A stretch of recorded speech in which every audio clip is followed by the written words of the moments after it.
ದ್ವಿತೀಯ PUCಯ ಕನ್ನಡ ಭಾಷೆಗೆ ಸಂಬಂಧಿಸಿದಂತೆ ನಿಮಗೆ ಬಹು ಆಯ್ಕೆ ಪ್ರಶ್ನೋತ್ತರಗಳನ್ನು ಕೂಡ ನಿಮ್ಮ ಪರೀಕ್ಷೆಯಲ್ಲಿ 10 ಬಹು ಆಯ್ಕೆ ಪ್ರಶ್ನೋತ್ತರಗಳನ್ನು ಕೊಡಲಾಗುತ್ತೆ. ಅದೇ ರೀತಿಯಾಗಿ ನಿಮಗೆ ಇಂದಿನ ವಿಡಿಯೋಗಳಲ್ಲಿ ನಿಮಗೆ ಬಹು ಆಯ್ಕೆ ಪ್ರಶ್ನೋತ್ತರಗಳನ್ನು ಕೂಡ ಕೊಟ್ಟಿದ್ದೇನೆ. ಮೊದಲನೇ ಒಂದು ಪದ್ಯವಾದಂತಹ ಕದಡಿದ ಸಲಿಲಂ ತಿಳಿ ಬಂದದೆ ಅನ್ನುವಂತಹ ಒಂದು ಪದ್ಯಕ್ಕೆ ಸಂಬಂಧಿಸಿದಂತೆ ಈಗಾಗಲೇ ನಿಮಗೆ ಬಹು ಆಯ್ಕೆ ಪ್ರಶ್ನೋತ್ತರಗಳನ್ನು ಕೊಟ್ಟಿದ್ದೇನೆ. ನೋಡಿ, ನಿಮಗೆ ಸಂಪೂರ್ಣವಾದಂತಹ ಪಾಸಿಂಗ್ ಪ್ಯಾಕೇಜು ಕೂಡ ಇದೆ.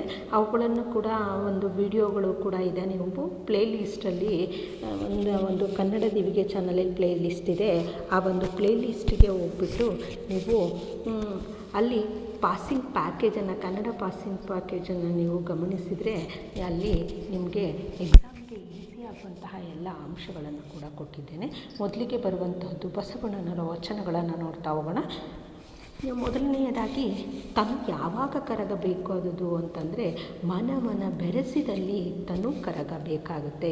ಯಾರ ಕೈಯಲ್ಲಿ ಚಂದ್ರಾಯುಧವಿದ್ದು ಫಲವಿಲ್ಲ ಅನ್ನುವಂಥದ್ದು. ನೋಡಿ, ಈ ಒಂದು ಕ್ವಶನ್ನು 2024 ಎಕ್ಸಾಮ್ ನಂಬರ್ 2ನಲ್ಲಿ ಕೊಟ್ಟಿರುವಂಥದ್ದನ್ನು ನೋಡ್ಬೋದು. ಅಂಧೆಯ ಕೈಯಲ್ಲಿ ಚಂದ್ರಾಯುಧವಿದ್ದರೂ ಕೂಡ ಫಲ ಇಲ್ಲ. ಯಾರ ಕೈಯಲ್ಲಿ ದರ್ಪಣವಿದ್ದು ಫಲವಿಲ್ಲ ಅಂದರೆ ಅಂಧಕ ಅಂದರೆ ಕುರುಡನ ಕೈಯಲ್ಲಿ ದರ್ಪಣ ಇದ್ದರೂ ಕೂಡ ಯಾವುದೇ ಫಲವಿಲ್ಲ ಅನ್ನುವಂಥದ್ದು. ಮಾಣಿಕ್ಯ ಇವರ ಕೈಯಲ್ಲಿದ್ದು ಫಲವಿಲ್ಲ ಅಂದರೆ ಮರ್ಕಟನ ಕೈಯಲ್ಲಿ ಮಾಣಿಕ್ಯ ಇದ್ದರೆ ಯಾವುದೇ ಫಲವಿಲ್ಲ. ಇನ್ನು ಶಿವಪಥವನ್ನು ಅರಿಯದಿದ್ದರೆ ಏನಾಗುವುದು ಅಂದರೆ ಅದು ಲಿಂಗವಿದ್ದರೂ ಕೂಡ ಫಲವಿಲ್ಲದಂತೆ.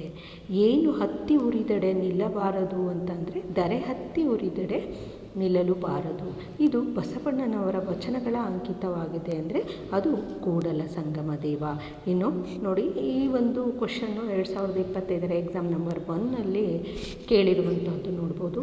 ಅರ್ಥರೇಖೆ ಇದ್ದಲ್ಲಿ ಫಲವೇನು, ಆಯುಷ್ಯರೇಖೆ ಇಲ್ಲದ ನಕ್ಕರ ಅಂಧೆಯ ಕೈಯಲ್ಲಿ ಚಂದ್ರಾಯುಧವಿದ್ದಲ್ಲಿ ಫಲವೇನು, ಅಂಧಕನ ಕೈಯಲ್ಲಿ ದರ್ಪಣವಿದ್ದು ಫಲವೇನು, ಮರ್ಕಟನ ಕೈಯಲ್ಲಿ ಮಾಣಿಕ್ಯವಿದ್ದು ಫಲವೇನು, ನಮ್ಮ ಕೂಡಲ ಸಂಗಮನ ಶರಣನರಿಯದವರ ಕೈಯಲ್ಲಿ ಲಿಂಗವಿದ್ದು ಫಲವೇನು, ಶಿವಪಥವನ್ನರಿಯದ ನಕ್ಕರ.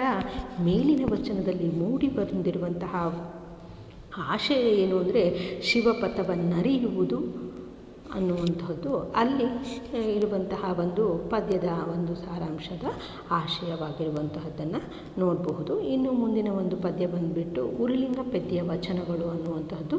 ಈ ಉರುಲಿಂಗ ಪದ್ಯ ವಚನಗಳ ಅಂಕಿತವೇನು ಅಂತ ಕೇಳಿದರೆ ಇದು ಉರುಲಿಂಗ ಪದ್ಯ ಪ್ರಿಯ ವಿಶ್ವೇಶ್ವರ.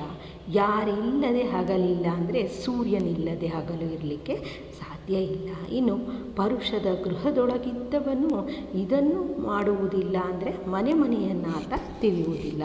ಇನ್ನು ಮಂಗಳಲಿಂಗ ಅಂಗದ ಮೇಲಿದ್ದವನು ಇದನ್ನು ನೆನೆಯುವುದಿಲ್ಲ ಅಂದರೆ ಅನ್ಯಲಿಂಗವನ್ನು ನೆನೆಯುವುದಿಲ್ಲ. ಏನಿಲ್ಲದೆ ಬೆಳಕಿಲ್ಲ ಅಂದರೆ ದೀಪ ಇಲ್ಲದೆ ಬೆಳಕಿಲ್ಲ. ಇದರಿಂದ ಪರಿಮಳವನ್ನು ಅರಿಯಬಹುದು ಅಂದರೆ ಪುಷ್ಪದಿಂದ ಪರಿಮಳವನ್ನು ಅರಿಯಬಹುದು. ಈ ಒಂದು ಕ್ವಶನ್ನು 2024 ಎಕ್ಸಾಮ್ ನಂಬರ್ 3ನಲ್ಲಿ ಕೇಳಿರುವಂತಹದ್ದನ್ನು ನೋಡಬಹುದು. ಇನ್ನು ಮಹಾಘನ ನಿರಾಳ ಪರಶಿವನಿಂದ ತೋರಿದ್ದೇನು ಅಂತಂದರೆ ಅದು ನಿರಾಳ ಪರಶಿವನಿಂದ ದೊರೆತದ್ದು ಲಿಂಗ. ಗುರು ಲಘುವರ್ತನದಲ್ಲಿ ವರ್ತಿಸಿದರೆ ಅದು ಆಗದು ಆಚಾರ. ಇನ್ನು ಯಾರು ಅನ್ಯಲಿಂಗವನ್ನು ನೆನೆಯುವುದಿಲ್ಲ ಅಂದರೆ ಮಂಗಳ ಲಿಂಗವನ್ನು ಅಂಗದ ಮೇಲೆ ಯಾರು ಧರಿಸಿರ್ತಾರಲ್ಲ ಅವರು ಅನ್ಯಲಿಂಗವನ್ನು ನೆನೆಯುವುದಿಲ್ಲ. ಈ ಒಂದು ಕ್ವಶನ್ನು 2025 ಎಕ್ಸಾಮ್ ನಂಬರ್ 1ನಲ್ಲಿ ಕೇಳಿರುವಂಥದ್ದನ್ನು ನೋಡಬಹುದು. ಗುರು ಹೇಗೆ ವರ್ತಿಸಬಾರ್ದು ಅಂದರೆ ಗುರು ಆದಂಥವನ್ನು ಲಘುವಾಗಿ ವರ್ತಿಸಬಾರದು. ಇನ್ನು ಸೂರ್ಯನು ನಿಲ್ಲದೆ ಹಗಲುಂಟೇ ಅಯ್ಯ, ದೀಪ ಇಲ್ಲದೆ ಬೆಳಕುಂಟೇ ಅಯ್ಯ, ಪುಷ್ಪವಿಲ್ಲದೆ ಪರಿಮಳವನ್ನರಿಯಬಹುದೇ ಅಯ್ಯ. ಉರುಲಿಂಗ ಪದ್ಯ ಈ ವಚನದ ಪ್ರಕಾರ ಹಗಲಿಗೆ ಕಾರಣ ಏನು ಅಂದರೆ ಅದು ಸೂರ್ಯ. ಪರುಷದ ಗೃಹದೊಳಗಿದ್ದು ತಿರಿವನೇ ಮನೆಯ, ತೊರೆಯೊಳಗಿದ್ದವನು ತೃಷಿಯಾಗಲರಸುವನೇ ಕೆರೆಯುದಕವ. ಈ ವಚನದನ್ವಯ ಯಾರು ಮನೆಯನ್ನು ತಿರಿಯನು ಅಂದರೆ ಪರುಷದ ಗೃಹದೊಳಗಿದ್ದಂತಹವನು ಮನೆಯನ್ನು ತಿರಿಯುವುದಿಲ್ಲ ಅಂತ ಹೇಳಿಬಿಟ್ಟು. ಇಷ್ಟು ವಚನಗಳಿಗೆ ಸಂಬಂಧಿಸಿದಂತಹ ಒಂದು ಬಹು ಆಯ್ಕೆಯ ಪ್ರಶ್ನೋತ್ತರಗಳಾಗಿದೆ. ಮುಂದಿನ ವಿಡಿಯೋದಲ್ಲಿ ಮುಂದಿನ ಒಂದು ಪದ್ಯ ಅಥವಾ ಗದ್ಯಗಳಿಗೆ ಸಂಬಂಧಿಸಿದಂತಹ ಬಹು ಆಯ್ಕೆಯ ಪ್ರಶ್ನೋತ್ತರಗಳನ್ನು ನೋಡೋಣ. ಧನ್ಯವಾದಗಳು.